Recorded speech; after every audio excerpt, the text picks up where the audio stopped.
सुंदर भाटी, हरेंद्र प्रधान, अनिल दुजाना और अब रवि नागर उर्फ रवि काना, ये चारों नाम वेस्टर्न यूपी के दुर्दांत अपराधियों के हैं और सबके तार कहीं ना कहीं एक दूसरे से जुड़े हुए हैं। सुंदर भाटी फिलहाल हरेंद्र प्रधान की हत्या के जुर्म में जेल की सलाखों के पीछे उम्र कैद की सजा काट रहा है। अनिल दुजाना को पिछले साल मई में यूपी एसटीएफ ने एनकाउंटर में मार गिराया था। अब बारी है रवि काना की। रवि काना, जिसने अपने भाई हरेंद्र प्रधान की हत्या के बाद उसका काला साम्राज्य संभाला और बन गया नोएडा का सबसे बड़ा स्क्रैप माफिया और सरिया तस्कर। पिछले तकरीबन एक दशक में कबाड़ से करोड़पति बना रवि काना नोएडा पुलिस के शिकंजे में बस आने ही वाला है, क्योंकि नोएडा के स्क्रैप माफिया को उसकी महबूबा समेत थाईलैंड पुलिस ने हिरासत में ले लिया है।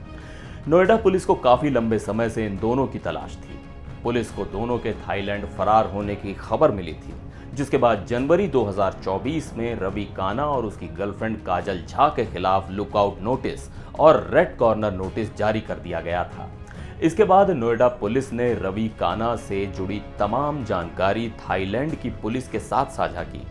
बता दें कि कुछ दिनों पहले ही नोएडा पुलिस ने जानकारी दी थी कि उसने गैंगस्टर रवि नागर उर्फ रवि काना और उसकी सहयोगी की 200 करोड़ रुपए से ज्यादा की संपत्ति कुर्क की है। रवि और काजल दोनों पर 25-25 हजार का इनाम है और अब नोएडा पुलिस की एक टीम जल्द ही थाईलैंड जाएगी, जिसके बाद उसे गिरफ्तार कर वापस लाने की कोशिश की जाएगी। लेकिन आखिर रवि काना कैसे बना गौतम बुद्ध नगर का सबसे बड़ा स्क्रैप माफिया और सरिया तस्कर, और कैसे उसकी गर्लफ्रेंड काजल झा उसके काले धंधे में देती थी उसका साथ? एनडीटीवी इंडिया पर मैं सिद्धार्थ प्रकाश बताऊंगा इस वीडियो में। ग्रेटर नोएडा से कुछ दूर दनकौर के पास दादूपुर गांव पड़ता है। इस गांव में 3 आलीशान कोठियां हैं। उनमें से सफेद रंग की 3 मंजिला कोठी रवि काना की है।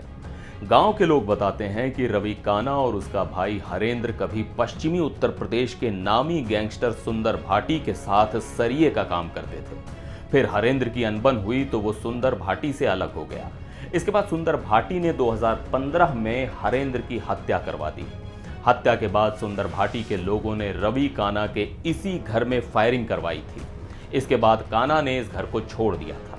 फिर अपना गैंग बनाकर वो कबाड़ के धंधे में आ गया।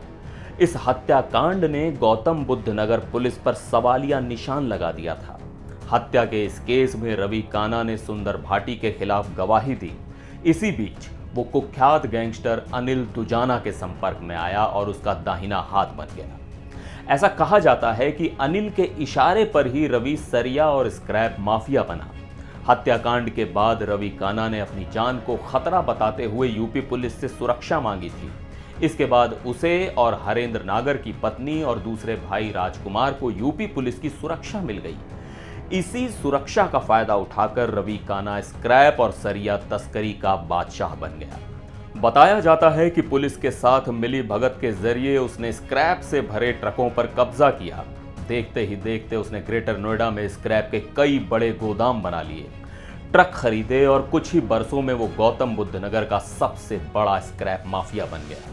बाद में जब अनिल दुजाना पुलिस मुठभेड़ में मारा गया तो अपराध की दुनिया में वो तेजी से ऊपर बढ़ने लगा। हत्या के मामले में सुंदर को आजीवन कारावास की सजा हुई थी। गवाही पूरी होने और रवि की अवैध गतिविधियों का पता चलने पर जून 2023 में उसकी पुलिस सुरक्षा हटा ली गई। गैंगस्टर रवि काना पर गैंगरेप और गैंगस्टर की धाराओं में कई केस दर्ज हैं। 30 दिसंबर 2023 से पहले तक रवि काना के खिलाफ 10 मामले दर्ज थे, लेकिन उस दिन नोएडा सेक्टर 39 थाने में एक लड़की ने गैंगरेप की शिकायत दर्ज कराई। लड़की ने पुलिस को बताया कि कुछ महीने पहले नौकरी की तलाश करते हुए उसकी मुलाकात राजकुमार और मेहमी से हुई। ये दोनों रवि काना के साथी थे। उन दोनों ने लड़की से कहा कि नौकरी रवि सर दे सकते हैं। नौकरी का झांसा देकर दोनों उस लड़की को गार्डन गैलेरिया मॉल की पार्किंग में ले गए। वहां उन दोनों ने उस लड़की की मुलाकात रवि काना और उसके साथी आजाद और विकास से करवाई, जिसके बाद उन पांचों ने लड़की को गन दिखाकर उसके साथ गैंग रेप किया और वीडियो भी बना लिया। ये रवि काना के खिलाफ 11वां मामला था और इसके बाद से ही उसके बुरे दिन शुरू हो गए। पुलिस रवि काना की तलाश में जुट गई। पुलिस ने कई ठिकानों पर दबिश दी, लेकिन गैंगस्टर हत्थे नहीं चढ़ा। इसके बाद पुलिस ने उसकी गर्लफ्रेंड काजल झा के खिलाफ केस दर्ज किया। पुलिस ने कोर्ट में रवि काना और उसके गैंग के खिलाफ 500 पन्नों की चार्जशीट दाखिल की थी। इसमें पुलिस ने रवि काना को काले कारोबार का सरगना बताया है। इसके अलावा काजल झा को इसमें बराबर का हिस्सेदार बताया गया था। रवि काना गिरोह के 14 अपराधियों को पुलिस पहले ही गिरफ्तार कर चुकी है, जबकि रवि और काजल अब पकड़े गए हैं। पुलिस अब तक गौतम बुद्ध नगर, बुलंदशहर और दिल्ली में रवि काना की लगभग 200 करोड़ से ज्यादा की संपत्ति जब्त कर चुकी है।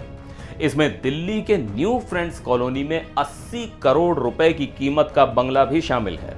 गौरतलब है कि रवि काना ने यह 80 करोड़ का बंगला अपनी गर्लफ्रेंड काजल झा के नाम पर खरीदा था। काजल झा नौकरी की तलाश में लोहे के स्क्रैप के कारोबारी रवि काना से मिली। उसे काम मिल भी गया, स्क्रैप का हिसाब किताब रखने का। फिर क्या था, दोनों के बीच नजदीकियां ऐसी बढ़ी कि दोनों एक दूसरे के साथ रिलेशन में आ गए। समय के साथ गैंगस्टर रवि काना के साथ उसकी गर्लफ्रेंड काजल झा भी पुलिस के रडार पर आ गई। पुलिस का कहना है कि रवि काना के गिरोह में 16 लोग शामिल थे। अपने गिरोह के साथ रवि काना इलाके में कारोबारियों से जबरन वसूली करता था। अवैध तरीके से लोहे और स्क्रैप सामग्री की खरीद और बिक्री करता था। इतना ही नहीं, रवि गिरोह बनाकर फैक्ट्रियों में जबरन स्क्रैप का ठेका लेता था। ठेका लेने के लिए वो फैक्ट्री प्रबंधन को धमकाता था। इससे वो काली कमाई करता था, जिसकी बंदर बांट कई सफेद पोश लोगों में होती थी। पुलिस ने रवि काना के घर से कुछ दिन पहले एक डायरी बरामद की थी।